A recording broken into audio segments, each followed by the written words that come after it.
In our today's session, we are going to exclusively focus on business analyst role when it comes to supporting the testing team.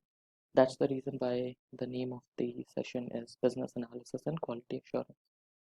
Now, when I say quality assurance, there are multiple things that may be coming into your mind. That business analyst is is supposed to do uh, some sort of testing when it comes to delivering the final deliverable. Now, there is no denying to the fact that business analysts are supposed to do some sort of testing towards the end of the deliverable of the respective working software copies. Now, it's not like that the BA is supposed to do end-to-end testing of the system. So, there's a difference between the testing a BA does and a QA does. Now, what BA does in testing is he essentially validates and confirms that whatever requirements has been taken into consideration initially during the requirement analysis and requirement gathering phase, whether the system that has been built conforms to those set of requirements or not. Are there any gaps or deviation in terms of requirements what have been gathered by the BA and what is implemented by the development team? So that is the scope of BA's testing when it comes to BA's role in quality assurance. Rest all negative scenario or elaborating a particular scenario or scenario based testing is something a quality analyst needs to do. Now, when they are performing testing, you as a business analyst are expected to support them throughout the testing phases. They may come to you and ask certain scenario specific questions like, we have developed this particular scenario, can you please validate whether this particular scenario is in accordance with whatever requirements have been captured? Because whenever you write acceptance criteria, you ensure that all the requirements or all the functionalities checkpoints are touch based appropriately or not. Now, in order to confirm a high quality system, the QA people, they tend to do all sort of testing. So there are around 20 to 30 kinds of testing the quality assurance people does. Now you have to support them when it comes to acting as a license with the quality assurance or testing team as a business analyst. Now, in our today's session, our agenda would be understanding the BA and QA hierarchy, the important milestones for a business analyst and for a quality analyst. Then, what are the career role comparison when it comes to career of a business analyst and a career of quality analyst, and how BA would be licensing with the testing team when it comes to business analyst role in testing, and what are the career risks that are there when it comes to business analyst and quality analyst careers. Now, more or less, whenever you are working as a quality analyst in a respective domain, XYZ domain, insurance or banking, or for that matter, any XYZ domain, now you already have that sort of functional expertise in place to test a system in and around the business, like the business what the company does, whether it's a bank or whether it's an insurance company. You already have a fair understanding of that particular business to its core. I'm not talking about the business specific requirement, but business to its core. What are the basic set of functionalities that particular system should have as a bank or as a insurance company? Now, what I wanted to highlight here is there are so many transitions happening these days. Like many people are transitioning from a developer role to a business analyst role, or from a quality analyst role to a business analyst role, or from a project manager role to a business analyst role. So, who are the potential people who can get an easy transition into business analyst role? So, it's ultimately the quality analyst who are the potential people who can get a very easy transition to a business analyst role. Why? Because there's a reason to it, that the quality analyst people, they know the business as much as the business analyst knows. And for becoming a particular successful business analyst, you need to have a good command in terms of uh, understanding that particular business domain. So you could see there are multiple requirements coming in different job boards wherein they are looking for business analysts who has some domain specialization, like BA in banking domain, BA in insurance domain, BA in supply chain domain. So what they ultimately mean over here is that they would be needing a business analyst who has prior expertise in handling these sort of projects, because you cannot teach a business analyst how to do business analysis in that specific domain right from scratch when it comes to large budget projects, because they have to also look about their profitability as a vendor. So they ultimately seek people who already have some sort of domain expertise or domain specialization. Now, when it comes to quality analyst role, there also they already know that particular business domain, because when it if you isolate the quality analyst from a business analyst role, you see the quality analyst people come to a particular project when the business analyst has already obtained necessary sign off and approval from the business requirements in and around that business particular business stakeholders. So what they essentially do, they review those signed off and approved requirements, and they start creating their test cases and scenarios. So what helps them over here is they get a detailed understanding of the requirement and how the functionality should work. So that is something. They also have a expertise in terms of understanding the requirement right from the beginning of the project, and they also work closely with the development team in terms of understanding the implementation aspect of that particular system, because that is the core integral part of their particular job role. When it comes to quality analysts, they have to understand the system from a functional perspective and also from an implementation perspective, how the system has been implemented. So they won't test the system only on the basis of functionality, but also on the basis of how it has been implemented, so that they touch base with all the necessary you know scenarios which comes in your functional part and the implementation part. So this is a strong point, how a QA is more superior in terms of understanding the requirements, in terms of understanding the business and relate that particular business to a system.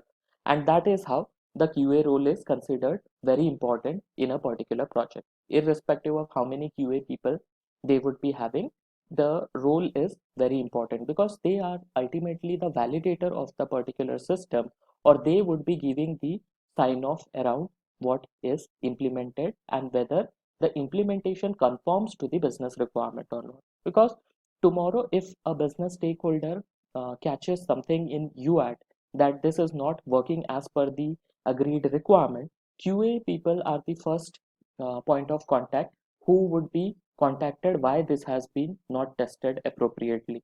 They would never ever come to BA. BA would come at a later point of time when it comes to triaging those defects. But first, QA would be catch hold around those miss out scenarios in that particular business. So they are answerable. Why they are answerable? Because their accountability is to deliver a error-free system. Now we have to also consider that all the systems that are developed in software industry are not 100% error free. There are certain threshold or benchmark already set in a statement of work that we would deliver you 90% error free system or 95% error free system. So those difference of 10% and 5% is considerable. But if in a particular KPI it gets highlighted that the number of defects or the amount of system that is error free is below 90% or 95%, and it doesn't conforms to the statement of work, then the QA people would be questionable. So that goes very important for them to certify and validate a error free system.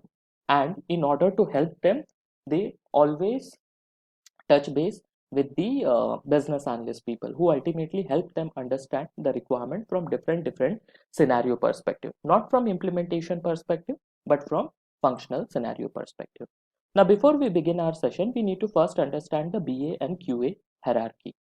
Now before that, we will first understand the difference between quality and quality assurance.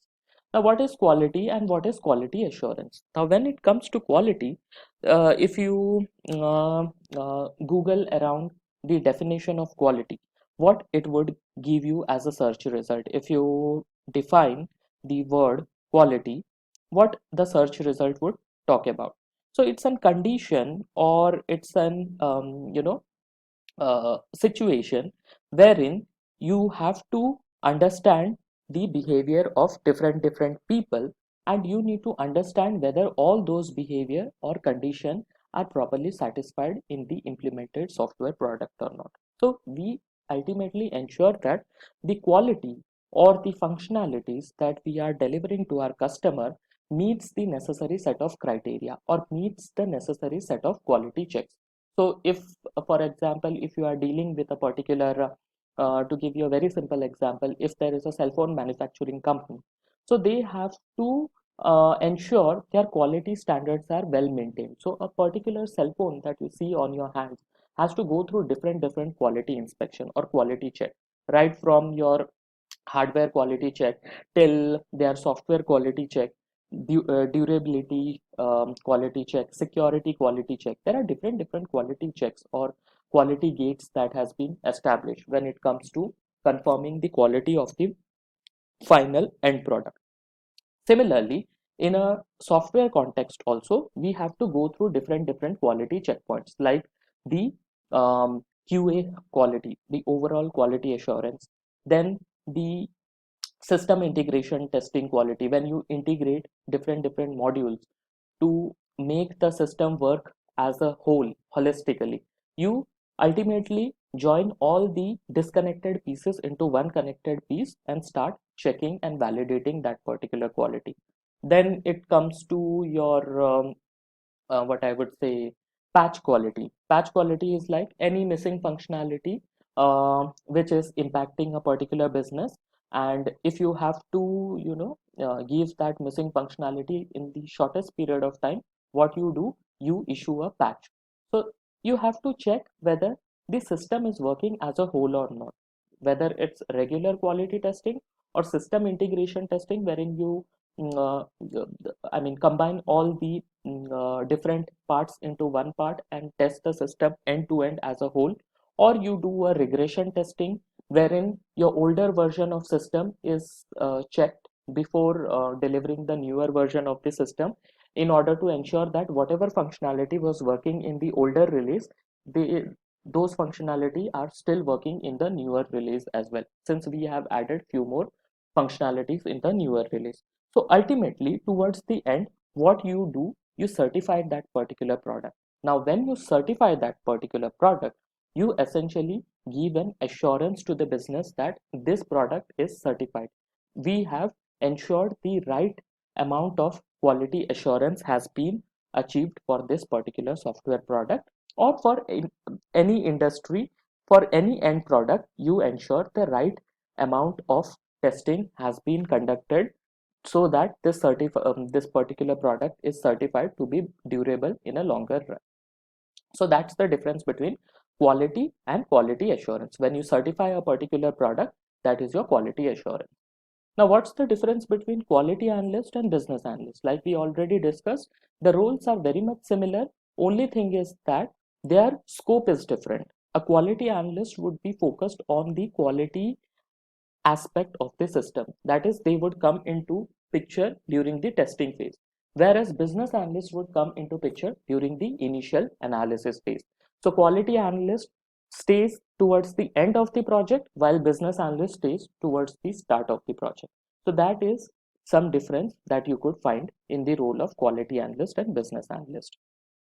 If you see the project role mapping over here, we have different phases in a particular project. We have inception and planning phase, then we have requirement elicitation phase, requirement gathering phase, requirement design phase, development phase, quality assurance phase, and UAT and delivery phase, user acceptance testing and delivery phase. Now, if you consider these phases and try to map these phases with the respective roles, you have these three roles in major: the project manager, the business analyst, and the quality analyst. So you could see the quality analyst is accountable only for testing part of that particular system, not these all phases. Whereas the business analyst is responsible for requirement elicitation, gathering, requirement design, and UAT and delivery of that particular system. So he essentially does the analysis phase and the final UAT and delivery phase, wherein he sits with the business team and helps them execute the respective test cases, test scenarios which the quality analyst people have already developed, and help them understand whether the system is working as per the agreed requirement docs or not. Now, if you consider the project manager role, they are coming towards the beginning of the inception and planning of the project, wherein they create a particular project plan. They create the work items, the work breakdown structure for the respective stakeholder, how the analysis activity would be done. They define all the milestones needed for that particular project, not only for the business analyst, for the development team, and for the quality assurance team. Apart from inception, planning phase and development phase, they constantly plan, track, and monitor the end-to-end milestones or the phases of that particular project. So this is how the project roles are mapped with different milestone in a particular project. Now, what are the important milestones for a business analyst and quality analyst? Sorry, what are the important things that we need to understand when it comes to BA role and QA role? So, very first thing that we need to understand when it comes to BA and QA, it's not BA or QA, it's BA and QA. Both need to have this set of skill sets or milestone when it comes to the respective career. So the very first thing that they need to have is the domain specialization. Whatever domain they are working in, whether it's banking, insurance, retail, healthcare, or telecom domain, they need to have a good command on that particular domain. Because if they do not have a good command on that particular domain, then how they would test the scenario or how they would write the requirements. So it's very essential for them to know the domain in and out for both BA and QA. The next thing is they need to have a fair understanding around the domain hierarchy. Now, what is domain hierarchy? Banking is a domain, that's fine. That's a domain at its core. Now, within banking, we have different hierarchy. Like we have personal banking, we have digital banking, we have retail banking, we have investment banking. Under investment banking, we have asset management, wealth management, capital markets, compliance and risk, fraud management. So we need to have a fair understanding of the domain hierarchy as well. So if you go to a particular job board today and you search for a business analyst role, they won't say we need a business analyst in banking domain. What they would say, we need a business analyst who has specialization in asset management or wealth management or capital market. Now these are the subdomain under investment banking, and investment banking is a subdomain under banking domain. So you can understand to what extent the job roles are being posted on the job board. Now, this sort of requirement, job requirement, is not only for the BA role, it is also for the QA role. They are not only looking for domain specialization, but also for subdomain specialization. Now, this subdomain can further be drilled down into different other subdomain, and that would be that particular project specialization. So, as a whole, they would serve as a single domain, but within that particular domain, there would be different subdomain, secondary domain, tertiary domain, any XYZ domain for that particular matter. The next thing that both BA and QA needs to have is business process proficiency. Now, what are business process proficiency? Now, when I say banking domain, we have different processes in that particular domain. For example, online, mobile, and tablet banking, mobile check deposit process, text alert and e-statement process, online bill pay, and virtual card payment support process. Now, all of these processes come under digital banking process. Now, digital banking is a subdomain. Under digital banking subdomain, we have this sort of processes in place. So both QA and BA need to have a fair command on these processes as well. It's not only about knowing the domain or subdomain, primary, secondary, or tertiary domain. It's also important to know the end-to-end process within that particular domain.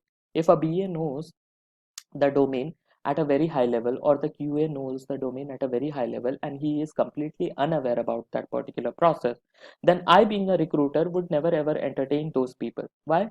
Because if they do not know the process, what are the checkpoints, or who are the actors who would be involved in that particular process, then how can I say that this person would be able to handle the requirement, or this person would be able to test the requirement as a whole in that particular system?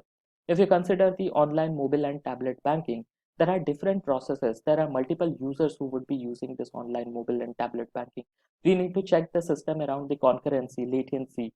If when it comes to non-functional requirement, we need to test the system around the functionalities, like what all features we would be releasing in online mobile and tablet banking, because the number or list of the feature that you put in an internet banking and the number of features that you give in mobile and tablet banking, there's a huge variation.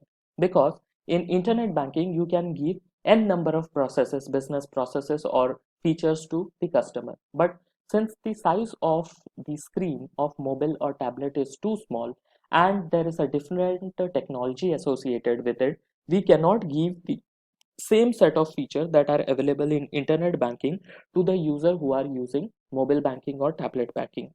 We need to do a check around the prioritization of the feature, like which are the most important feature that needs to be given to the online banking application or tablet banking application.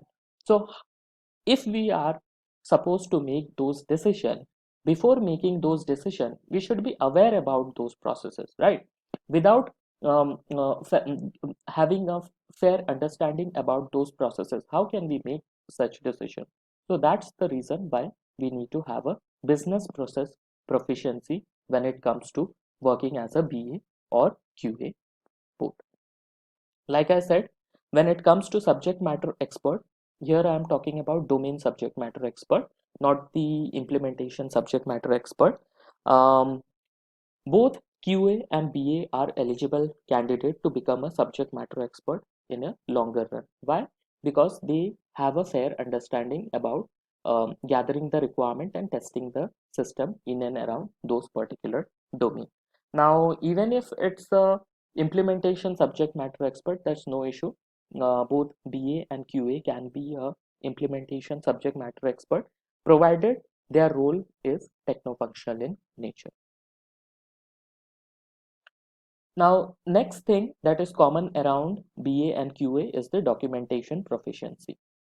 Now, these are some of the documentation that a business analyst create.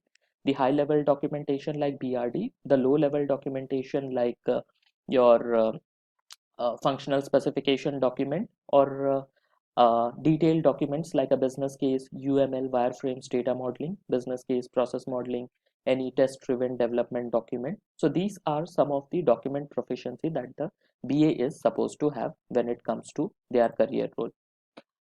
Now that is something, if you consider the documentation proficiency, here the QA do not have that much proficiency when it comes to documentation, because they do not create those documents. Okay, they just understand those documents. Now, when you create a particular thing, you tend to have a better and fair understanding of that particular context. But when you read that particular thing, then you just read it, and whatever you perceive out of your reading, that is your understanding. So there's huge difference between creating a thing and understanding a thing basis on someone else's creation. So here BA creates this document, whereas QA refers these documents for creating test cases and scenario. And this is the knowledge gap that a business analyst needs to bridge to the quality assurance people, because they may have a hard time understanding your business requirement document, or they may have a hard time relating your respective artifacts through a requirement traceability matrix. So this is where you would help your quality assurance team to understand these documents when it comes to acting as a license with the quality assurance team. Now, when it comes to soft skills proficiency, now these are some of the proficiency that both QA and BA needs to have, like active listening and negotiation skill, conflict management and decision making skills, problem solving and strategic thinking skill, presentation, public speaking, and team building. These are the skills that both BA and QA should have, but mostly these skills comes under the bucket of business analyst, because business analysts are the people who would be extensively using this skill to a greater extent. Now, when we compare the role of a BA and QA, how it looks like. Now here, if you see, when we, in earlier section, we saw what are the commonalities between the BA and QA role. Now in this section, we will see what are the difference between the BA and QA role. Now when it comes to accountability, like we already saw, BA is accountable for requirement analysis, design, and documentation, whereas QA is responsible for doing the end-to-end testing of what has been documented against what has been implemented. So this is where their accountability differs. When it comes to planning and management, we already saw how BA plans their work in our yesterday's session. Now, what QA would be planning? They would be having their own set of planning in place. So what they would be planning? They would be planning the test strategies, the test scenarios, the test cases, and they would be having their own requirement traceability document, which ultimately be linked to your core requirement documents as a set of validation pertaining to that individual piece of requirement. This is where their planning and management thing differs. Now, when it comes to scope of work, BA are extensively accountable for creating and maintaining the requirement documents, whereas QA are extensively accountable for testing the system against what is documented or what it is implemented. So this is how their scope of work differ. When it comes to delivery, QA is responsible for certifying the quality of the system, whereas BA is responsible for delivering the requirement or the functionalities that the business user is looking for. So QA would be more concerned about delivering the system, but BA would be concerned about delivering the value that has been perceived out of that particular system. Whether the business justification conforms to what has been delivered to the customer or not, that is something a BA would do. So that is where their deliverables differ basis on the BA and QA role. Now, what are the common things about the BA and QA role? Requirement analysis, requirement understanding, requirement traceability, and requirement delivery. So essentially, BA would be doing this work, QA would be understanding their work when it comes to requirement analysis, understanding, and traceability of the requirement. When it comes to delivery, the QA would be giving a certification around the deliverable, what has been tested pertaining to that particular system. Then the BA would be referring to the QA artifacts, the test cases, the test scenario, and he would be confirming that with the business stakeholder whether the quality check meets their expected needs or not, or whether whatever business justification was given, the actual implemented system conforms to those particular business justification or not. So this is how BA and QA role are common in particular role. Now, when it comes to BA role in testing, we need to first understand the QA role in project lifecycle. Then we will come to the BA role in project lifecycle. Now, when it comes to QA role in project lifecycle, the tester or the quality analyst role, we have these phases in a particular project. We have requirement phases, we have design phase, the development phase, the implementation phase, and the transition phase. So what the QA does in this particular phase? Now in requirement phase, he doesn't create any document. The documents are created by the business analyst. Then what they do, they analyze the requirement for testability, whether the requirements what a BA is writing, are they testable or not. Now during the design phase, they plan the test cases to ensure quality of the product. Like if you are documenting a UML or use cases, so they would be planning their test cases basis on the scenario that you are uncovering through those UML and use cases. Now during the development phase, they observe and ensure what is built solves the problem or not. Now they have access to these documents. Now during the development phase, they ensure whatever the developer is doing, whether it conforms to these two documents that has been created in requirement analysis and design phase.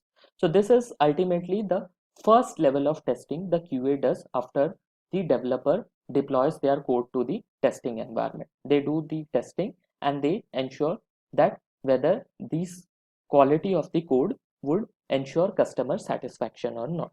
Now once that is done, during the implementation phase or during the system integration phase or pre-user acceptance testing phase, they ensure all the users and stakeholders are ready to receive the final product. So essentially here they do all the necessary set of testing. They do all the alpha beta testing, and they do all the appropriate training to the business customer if that is needed, although it is not needed or it's not a mandate, but if it is needed, they extend that help to the business users as well. And they do appropriate hand-holding to overcome resistance to change. If there are any sort of changes that are needed, then they do some sort of hand-holding to the development team in terms of understanding the business expectation. So here they are, kind of analyzing the situation in context to what is being documented and what has been implemented. Now, once all this thing is done, you I mean the QA people would do the transition where they observe the product in business environment. They do the defect triaging around the defects raised by the business stakeholder for that particular product or the system. They ensure that the problem is solved by performing the root cause analysis or impact analysis if there are any, and they look for additional problem if there are any reported by the business customer. Now, this is something a QA does in a project life cycle. Now, if you consider how the quality people interface with various stakeholders, you see here there is the software tester. They interface with business analysts, developers, project manager, the sponsors, the user communities, and other stakeholders. Now, they act like a security gate to ensure quality software that meets business expectation or not. Now, when it comes to business analyst interfacing with the business analyst, what they do, they acquire the requirement documents and the change request. When it comes to interfacing with the development team, they do the user acceptance testing. When it comes to interfacing with the project manager, they communicate bugs, they test the matrix and root cause analysis of the bugs. Now, communication of bugs and resolving issue is something they deal with the development team. Now, when it comes to the business sponsor, they do the user acceptance testing and they certify and approve the softwares. Now, when it comes to interfacing with other stakeholder, they do the user acceptance testing and they certify and approve the software according to different stakeholder needs. Now, when it comes to interfacing with user communities, they support them with the help of alpha and beta testing. Now, who are these user communities? Any idea in a particular given project context?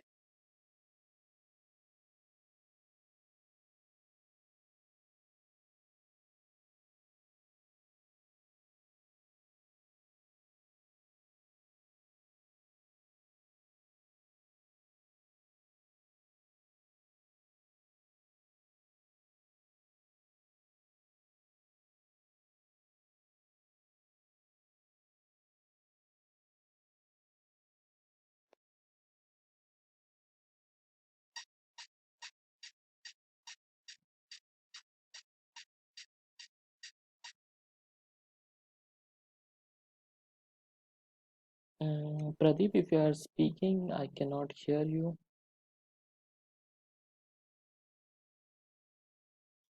Pradeep is asking, like, can you describe, can you explain the question again, right? That's what your question was. You wanted to know the question again? Okay, I'm asking who are the user communities in a given particular project context? Who are these people, user communities? Is it like the product owners and other business users? No. I guess these are the people who use the software. Yes, that is partially correct. They would be the final end customers who would be using the software. Now, although they would be using the software, why there is a need to involve user communities during alpha and beta testing? Now, alpha and beta testing is a stage wherein the final product is not officially released to the end customer or the users who would be actually using the particular software, or the user who is intended to be using that particular software.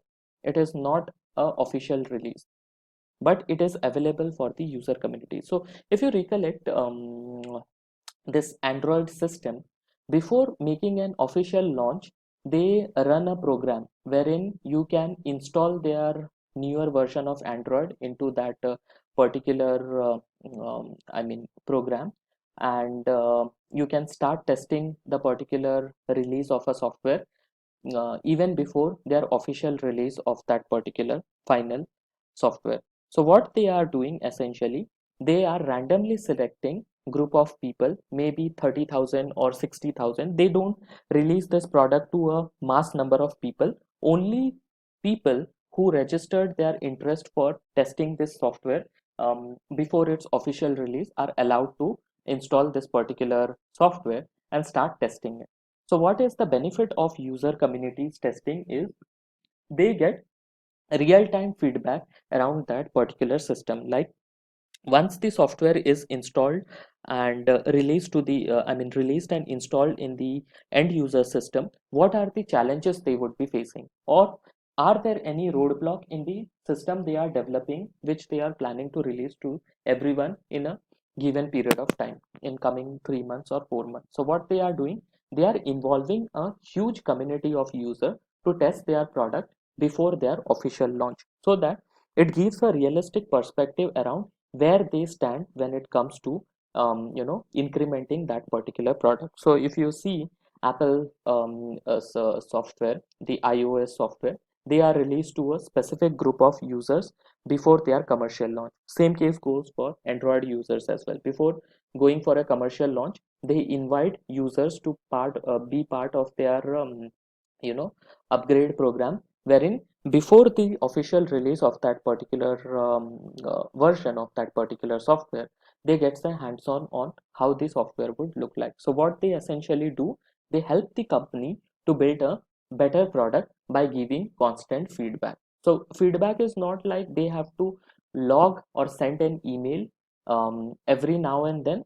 The system automatically collects the information from those devices who are part of this user communities, and basis on those error logs or page break logs, they tend to revise or modify their code that would ultimately be released as an official release towards the end. Now this is how your software testers interface with different set of users.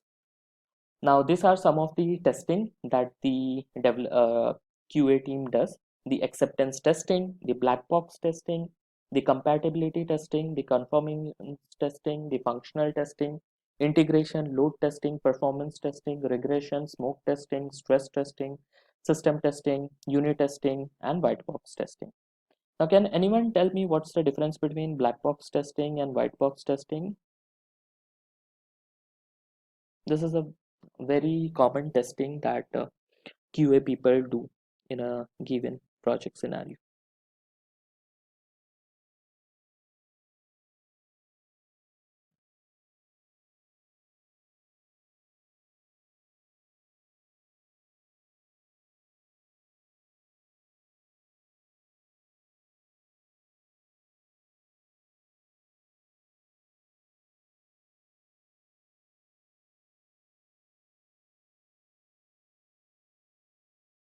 Okay, so I introduced you to two perspective basis on which the QA people test the system. One is the functional testing and one is the implementation testing.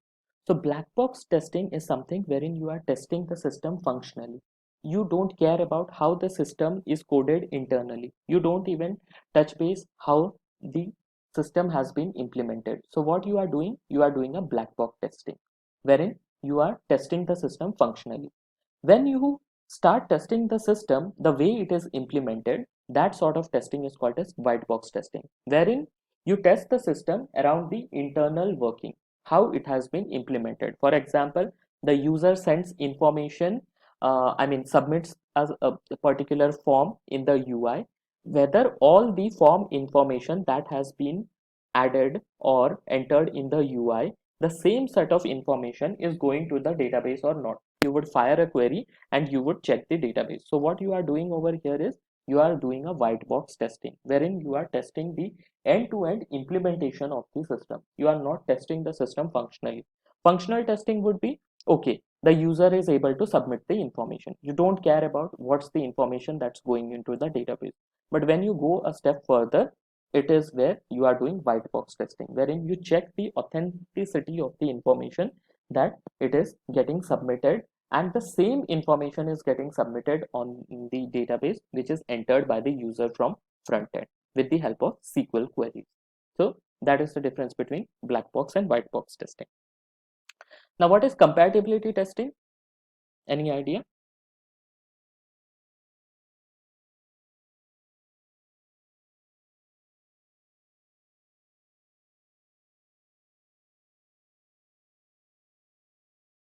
Okay,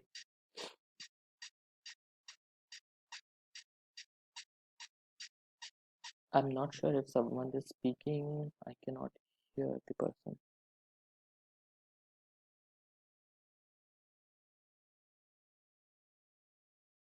Okay, compatibility testing is like, uh, in today's scenario, we test an application in different devices, whether the application is working similarly in all sort of devices. That is what is called as compatibility testing. So in today's scenario, if we had to test out a mobile application, there are different screen sizes that are available in market. Some are 5-inch screen, some are 6-inch screen, some are 6.5-inch screen.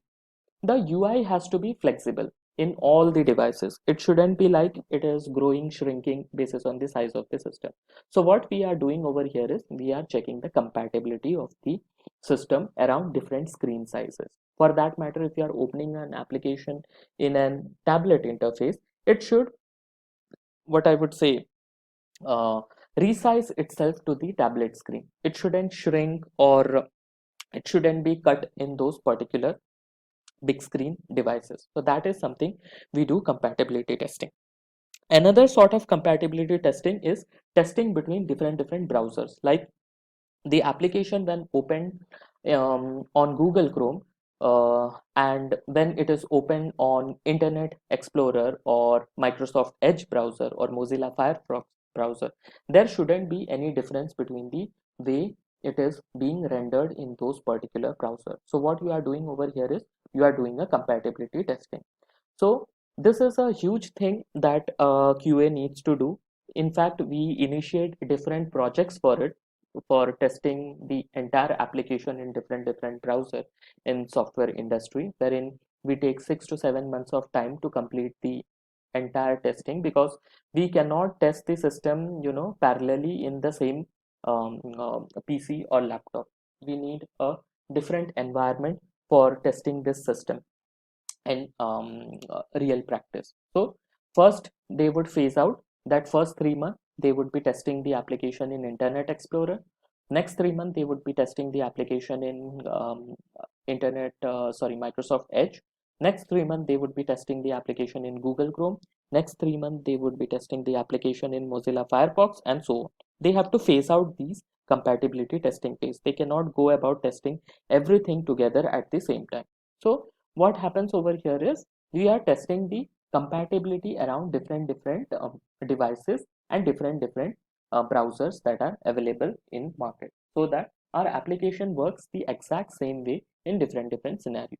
So you could see in some of the website it is written that this website works best in IE version this onwards. This website works best in all version of Chrome. This website works best in Firefox version this and above onward. So why they are writing this thing?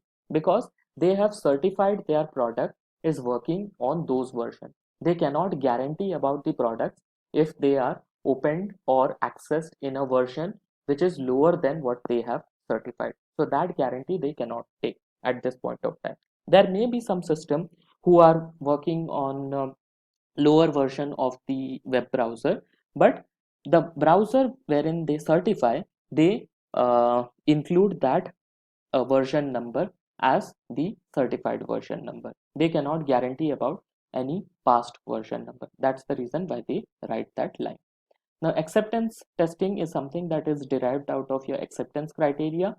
Functional testing is completely functional in nature. Integration testing is like when you join all the different parts of the system into one part and test out that system as a whole.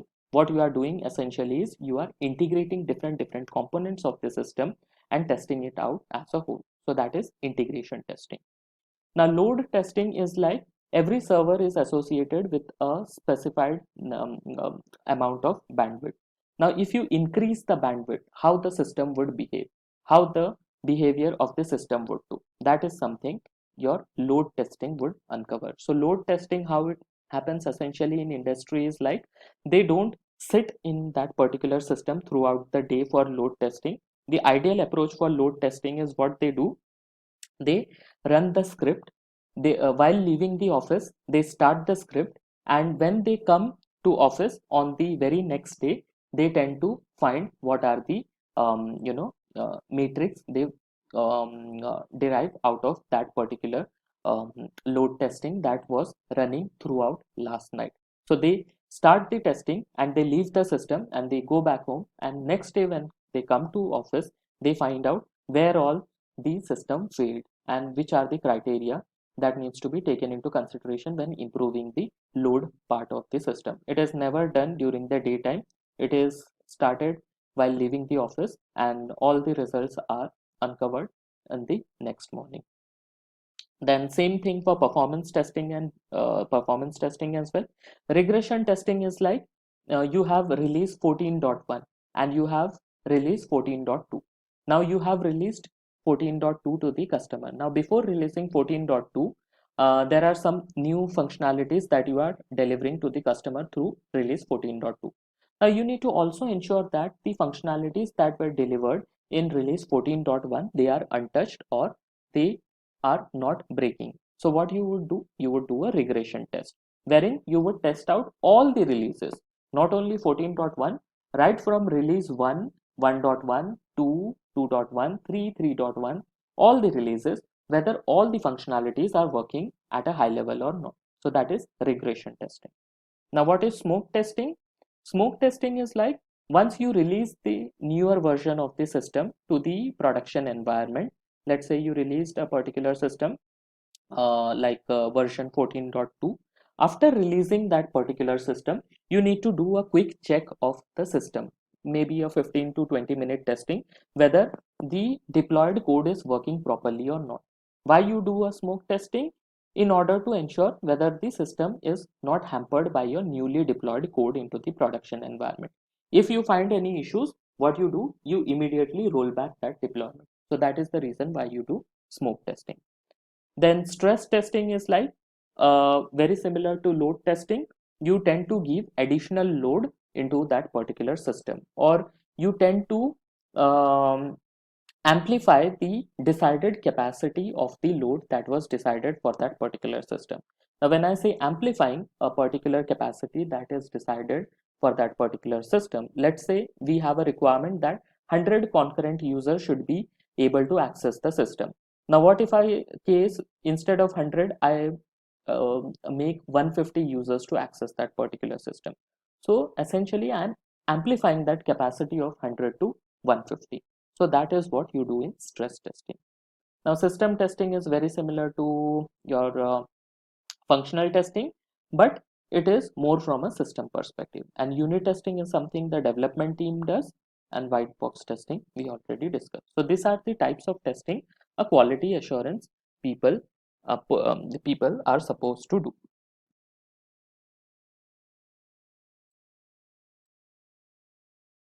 Now, these are some of the software testing tools that quality assurance people use. For functional automation, they use WinRunner, they use QTP, they use ALM, Silk Test, Rational Robot.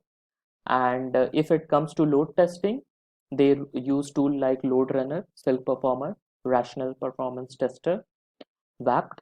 And when it comes to test management tool, they use Test Director, Quality Center, Test Manager, Bugzilla, Salom, RTH, or ALM from HP. So ALM from HP is a very popular tool that is mostly used in different projects throughout industry. Next is verification and validation. Now, verification is a quality control process and validation is a quality assurance process. Now, read through these two definitions and tell me your understanding around verification and validation.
Hello. Yes. Yeah, so I guess verification is the process of checking whether the software meets the specification, Mm-hmm. and validation is the process of checking where like the verification is correct or not. Yes, absolutely. So verification is something that you verify around the specification against what has been implemented. So that is something that you would do first. And later point of time when you essentially certify your software product and deliver it to the end customer for their testing, that is the time when you do the validation, wherein you do the assurance. Now, when you would find any scope of change or any scope of improvement. If there are any improvement methodologies from a QA standpoint that needs to be incorporated to the overall QA process, then you have to incorporate it in verification process. Validation, you cannot improve the process because that is something that the external people would do. They would certify whether the verification has been done correctly or not. Basis on their validation, you would be taking lessons learned from them and that you would be incorporating in the next upcoming verification process. So in other words, you can say that validation is like examining, are you building the right thing? And verification is like, are you building it right? Now, are you building it right is like, if you catch issues in this particular stage, that would guarantee that you are building the right product. If you are unable to catch issues during verification phase, then you are not building the right product. So that is the difference between verification and validation. Next, we see about BA's role in project lifecycle when it comes to testing. Now here, during the requirement phase, they would author the requirement document. They would write all the requirement document using various techniques, tasks, or tools In the design phase, they would assist the design team for implementing the solution. They would review the design specification. They would ensure the requirements are in sync with design or not. During the building and testing phase, the development, they would observe and ensure what is built solves the problem or not. And they would conduct acceptance testing with the QA team. And they would ensure the customer satisfaction. When it comes to implementation phase, they ensure the users and stakeholders are ready to receive the product, which conforms the specification against the implemented system. And if any appropriate training is needed, the BA is supposed to do. And if there is any hand holding is needed to overcome resistance to change, then those sort of things would also be liable to the BA team. And during the transition, they would observe the product in business environment and look for any potential additional problem or issues or challenges they are facing with the newly deployed system in the production environment. So here you could see BA plays a very soft role in testing environment. He essentially acts as a license, and he does all the or he acts as a license in terms of verifying and validating a product, while the actual work is being done by the QA people. So he is just a handholder or a facilitator during this particular testing process. Now, if you see the same thing in the context of a BA or requirement analyst, for project sponsor, he would interface around the business requirement. For user representative, he would interface around user requirements. For other stakeholder, he would understand the expectation and constraint. For QA people, he would explain them the functional and non-functional requirement. For development team, he would explain the functional and non-functional requirement. And for project manager, he would explain the size and complexity of the requirement. So this is how a requirement analyst or the business analyst interface with different stakeholders. So essentially, the BA bridges the communication between the customer, developer, and the QA stakeholders. Now, during various testing phase, what the BA would do. Now, during the build phase and unit testing phase, he would maintain communication line between the user and development people. So, build and unit testing is something done by the development team. So, before doing all the development team, they would be doing an impact analysis from a technical perspective. So, a BA is supposed to review those impact analysis documents. Now, after they have coded their system, they would do the unit testing and they would upload a unit testing document. The BA is supposed to review those unit testing document or not. So that would help them observe to ensure what builds the problem what is built solves the problem or not. If they are able to catch any issues during the impact analysis and unit testing phase, it's very good for the project as a whole, because they would be saving lot of time rather than discovering at a later stage of the project. Now, during the system and integration testing phase, wherein the QA people do their testing, they confirm all the requirements have been met during system testing or not, whether all the acceptance criteria are being covered by the testers or not with their unit test cases, test scenarios, and test strategy documents. Then they clearly define the NFRs wherever applicable to the QA people, so that they can do the testing associated with those NFR, like load testing, stress testing, or performance testing, and so on. And if there are any open issues raised by the QA people, then they have to track those open issues pertaining to that particular requirement to validate whether whatever they have reported as a bug or defect is actually a bug or defect or not. Then comes the acceptance testing, wherein they sit with the business user and they take a lead over here and they test with the business user, the system. And if there are anything, then they report it to the development team to start working on those modifications. And they need to ensure here the customer is satisfied with what the requirement they have been given and what the system they got after implementing those requirements. Now, extensively BA does user acceptance testing. So here the user are the people who actually use the solution. Now, this is true for agile projects as well, wherein the product owner is involved during the user acceptance testing.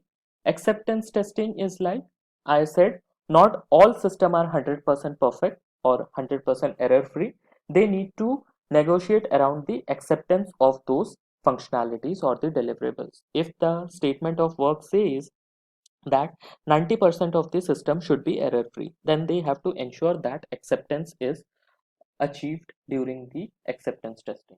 And testing is like recurrent requirement, screen mockups, whatever you write as a business analyst, the testing confirms those documents as have been implemented in the actual system or not.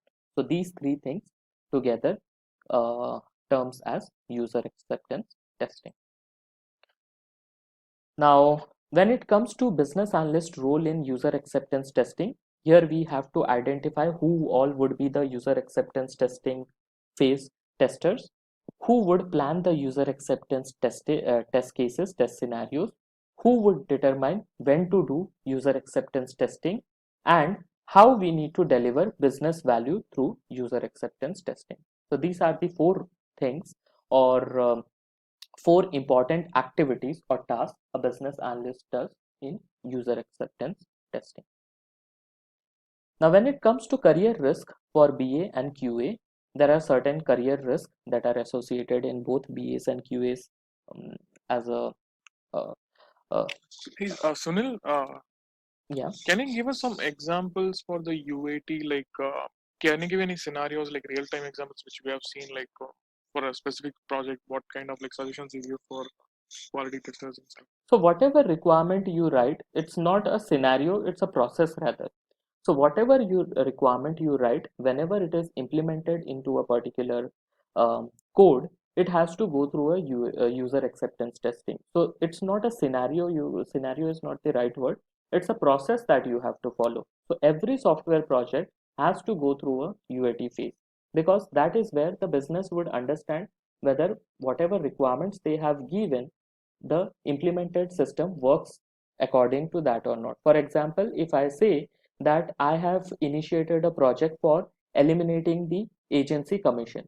So when this particular functionalities, when we start elaborating this particular functionality and give it to the development team, they develop that particular system by using our artifacts, the UML, the use cases, the data dictionaries. And when the user acceptance testing is conducted, they would actually keep those requirements in one side and they would start testing the system basis on the requirement. So that is a mandate process, it's not a scenario.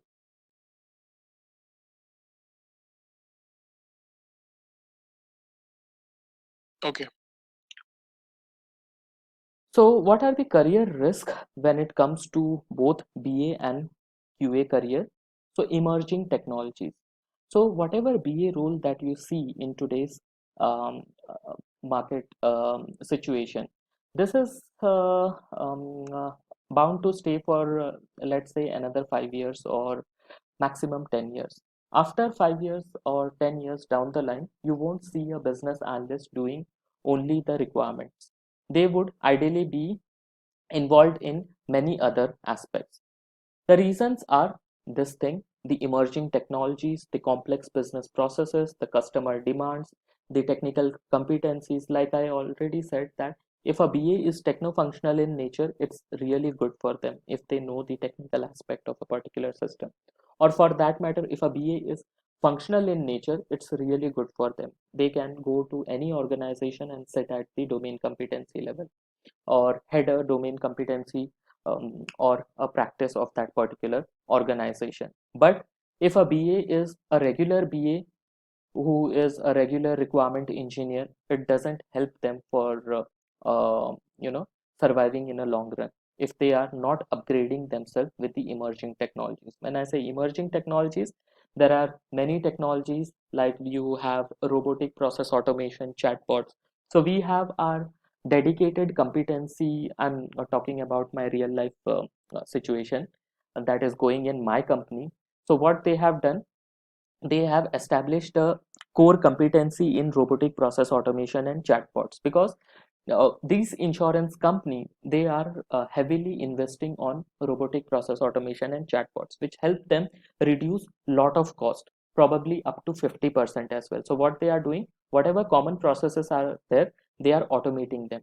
So for this kind of situation, for this kind of needs, they are expecting the business analyst to know some sort of automation tools like your Blue Prism or Automation Anywhere, or for that matter UiPath, or any tool which has an robotic process automated infrastructure embedded into it. So that is helping them heavily in terms of understanding the system, not only from a functional context but from a technical context as well. So we have a dedicated session on robotic process automation. So I would share some real life experience basis on what is happening in my company. That, of course, it would be focused towards the insurance domain. And if you see in my particular website, the Milestone website, I have already integrated some chatbots in my chat window, so you can try it out. I have leveraged some of the process automation principles over there, so we'll see it in a extensive session, I mean that robotic process automation session, wherein I would explain you how these things are done. Now then, next emerging technologies is your cloud computing. Now everything that you see in today's landscape is revolving around cloud. So a number of customers who are asking for offline installation of software product has been decreasing drastically. So what the user are doing, they don't want to invest on different areas like maintaining servers or maintaining the DevOps team. So instead what they are doing, they are opting for the cloud infrastructure, which is a subscription based model. They pay a monthly price or they pay a pay per use, and they start using those infrastructure. So if you consider the Amazon S3 environment, which is a video hosting site, that is a pay-per-use site, which is using a cloud infrastructure. Therein, you need not to worry about which server your videos are being uploaded, which server it is being accessed. We are only concerned about the performance. So until and unless we receive that performance, we are not concerned about where it is uploaded, where it is stored, and what in return we give these companies like Amazon. We give a monthly price to them for managing the infrastructure, the information, the data, and the various aspects associated with data like performance, scalability, security. Everything is managed by them.